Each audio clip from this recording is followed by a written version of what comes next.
आज ये स्थिति है कि जो सत्ता में है, सत्ताधारी पार्टी अल्पसंख्यक वर्ग को या दूसरे वर्गों को सीधे-सीधे दुश्मन के तौर पे पेश कर रही है। और अभी हमने देखा कि जो यहाँ तक कि जो नागरिकता वाला सवाल है, उनकी नागरिकता पर भी प्रश्न चिन्ह लग रहा है। और कई लोगों को आशंका यह है, कई लोगों का आरोप यह है कि धर्म के आधार पर नागरिकता छीनी भी जा रही है। ये जो कतिपय यहाँ पर हाल के दिनों में कुछ एक ऐसे इंस्टेंसेस आए हैं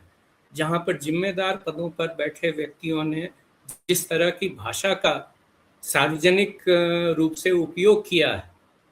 वो इस प्रकार के भय को बल देता है, इसमें कहीं कोई संदेह नहीं है। और जो हाल में जिस तरह से आपका यूनिफॉर्म सिविल कोड को लागू किया जा रहा है, आपका जो स्पेशल इंटेंसिव रिवीजन को जिस तरीके से चलाया जा रहा है, उससे बहुत बड़ी संख्या में, मतलब अगर आप समझें तो जो विपक्ष है, जो विपक्षी पार्टियां हैं, उनमें बहुत ही गंभीर चिंता का विषय सबब ये सारे बन गए हैं। और वो जो उनकी चिंता है उसे हम केवल वोट से ही नहीं दिखाएं, उसमें कहीं ना कहीं वो एक बड़े वर्ग की जो चिंता है उसको भी वो प्रतिबिंबित करते हैं, ऐसा मेरा मानना है। तो इस स्थिति से निपटने के लिए विशेष प्रयास किए जाने की आवश्यकता होगी। वो प्रयास कौन करेगा, ये नहीं, मेरा सवाल यही है कि वो प्रयास कौन करेगा। क्या हम ये जिम्मेदारी केवल नेताओं पर छोड़ सकते हैं? क्योंकि नेताओं को, पॉलिटिकल पार्टीज को तो ये एक सबसे आसान राजनीतिक मोबिलाइजेशन का, पोलराइजेशन सबसे आसान एक टूल मिल गया है कि आप विकास पे बात नहीं करनी, रोजगार पर बात नहीं करनी, शिक्षा पे सुधार के बात नहीं करनी है, आम आदमी को रोजी रोटी पे बात नहीं करनी है। सीधे हम आइडेंटिटी पॉलिटिक्स जो है वो धर्म के नाम पर, मंदिर के नाम पे, मस्जिद के नाम पे राजनीति करें। तो नेताओं को तो से उम्मीद बहुत कम है। और बल्कि विपक्ष को भी, आपको क्या लगता है कि विपक्ष को जितना इस मुद्दे पर काम करना चाहिए कर रहा है? यहाँ पर मुझे लगता है कि वर्तमान में जो विपक्षी दल भी हैं, विपक्षी पार्टीज, ऑपोजिशन पार्टीज हैं, वो भी वैचारिक स्तर पर थोड़ा कंफ्यूज नजर आते हैं। कभी उन्हें लगता है कि तात्कालिक लाभ के लिए सॉफ्ट हिंदुत्व का कार्ड खेल लिया जाए, उन्हें भी मंदिर और मस्जिद जाने या चर्च जाने में परहेज नहीं होता है,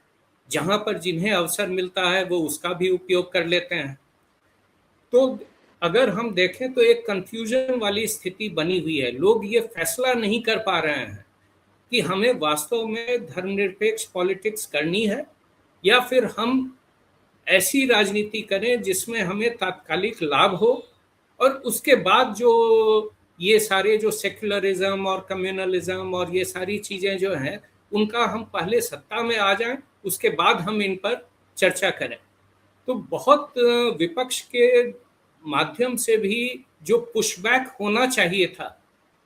वो हमें कहीं पर देखने को नहीं मिला। और इसी कारण जी जी जी नहीं, और इसी कारण जो हम देख रहे हैं कि एक के बाद एक जो घटनाएं घटित हो रही हैं, उसमें जो एक लगता है कि जो बाउंड्रीज हैं वो देख रही है, जो एक पक्ष है वो भी देख रहा है कि हम इसको कितना स्ट्रेच कर सकते हैं। क्योंकि संविधान में तो सारी व्यवस्था दी हुई है, संविधान में तो हम धर्मनिरपेक्ष राज्य हैं, लेकिन संवैधानिक व्यवस्था होने के बावजूद हम कितना स्ट्रेच कर सकते हैं लॉज को, हम कितना मतलब किस एक्सटेंट तक उसके लचीलेपन को हम टेस्ट करें, वो कदाचित लगता है कि सभी पॉलिटिकल पार्टीज अभी उसी को कमोबेश अपने अपने तरीके से करने का प्रयास कर रहे हैं। लेकिन अगर जो लोग सरकार में हैं वो लगातार और सुनियोजित रूप से एक करीब 20% यानी 5वां हिस्सा देश की आबादी को इस तरह पुश करेंगे और उसको दुश्मन या विलेन की तरह पेश करेंगे तो इससे क्या खतरे फिर आगे आएंगे। एक कम्युनिटी में अगर कुंठा व्याप्त होगी कि उनको बराबरी का हिस्सा नहीं मिल रहा है विकास में, या उनको विक्टिमाइज किया जा रहा है, बुलडोजर की राजनीति में भी वही सबसे बड़े शिकार हो रहे हैं, तो क्या खतरे देखते हैं आप? खतरा तो इसमें अगर हम कहें तो देश की अखंडता पर और जो अक्षुण्णता है, unity and integrity of the country, मुझे लगता है कि उस पर ही अंततः इस तरह की राजनीति का जो दुष्परिणाम है वो हमारी यूनिटी और इंटेग्रिटी पर भी असर उसका पड़ सकता है। और अगर हम दुनिया के दूसरे देशों को देखें तो इस तरह के कई उदाहरण मिल जाते हैं। तो खतरा बहुत बड़ा है। इसको हम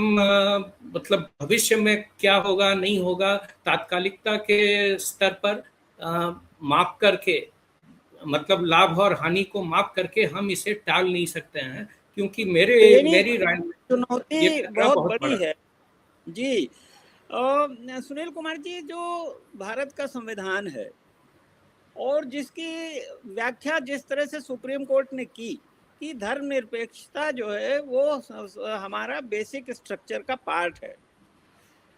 क्या लगता है आपको लेकिन कि केशवानंद भारती में ये फैसला हुआ, उसके बाद हमारी जो जुडिशरी है, सुप्रीम कोर्ट, हाई कोर्ट, इन वैल्यूज को